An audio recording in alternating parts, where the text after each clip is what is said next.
Attention holiday shoppers, I'm Scott Stein and this here in front of me is the Acer C7 Chromebook. Now you may be looking for a bargain basement laptop, and at $199 this may be one of the cheapest options you find at a store. But be forewarned, this is not any normal laptop, this is a Chromebook. In case you're not already familiar, it's Google's funny, funky side experiment, I would call it, in the realm of laptop-like devices that browse the web, but do it through a very focused channel. It really isn't a full-fledged device like a laptop, although it can do a lot of the things that it can, like email, web documents, even offline document editing, built into a device that, again, looks a lot like a netbook. That's because it pretty much is, except with a different operating system inside. Now what you get here is a 320 gigabyte hard drive, which is a lot higher than what you'd find on typical Chromebooks. Samsung's Chromebooks that were released earlier this year used SSD up to 16 gigabytes, so 320 is a lot more storage space. But you can't dive into it the way that you can with a normal laptop. And what are you really storing on it? Well, it'll be more like downloaded movies, side-loaded movies, videos, pictures, that type of stuff, music files.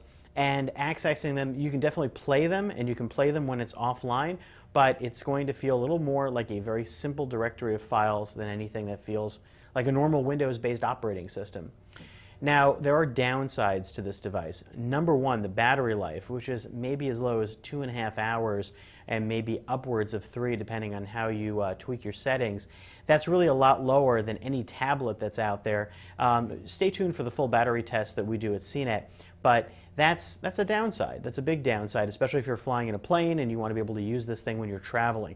On the other hand, having a little thing like this that you can just web browse from, and Chrome OS is very good at web browsing and at doing anything that you would normally do inside a browser in terms of Flash-based stuff or any sort of detailed online work. Well, that's all doable here, and the trackpad works well enough. The keyboard works well enough. It's not really anything shocking or surprising. There's an Intel Celeron processor in here, 2 gigs of RAM, but again, that's relative because the operating system is tuned to be much faster responding and quicker startup than your average laptop. And you do have Ethernet ports here, you've got HDMI, you've got USB, that full component. No Bluetooth, but you do have Wi-Fi, obviously, for getting online.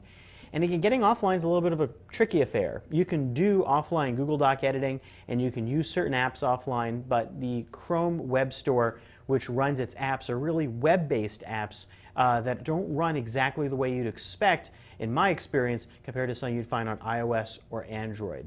All told, you're kind of getting what you pay for here. This is a $199 device that could be great in a home that just wants to surf the web and doesn't like the idea of a tablet, but don't expect anything like a bargain basement laptop here. This is a very different beast with a battery life that bears noting. I'm Scott Stein, and that's a look at the Acer C7 Chromebook.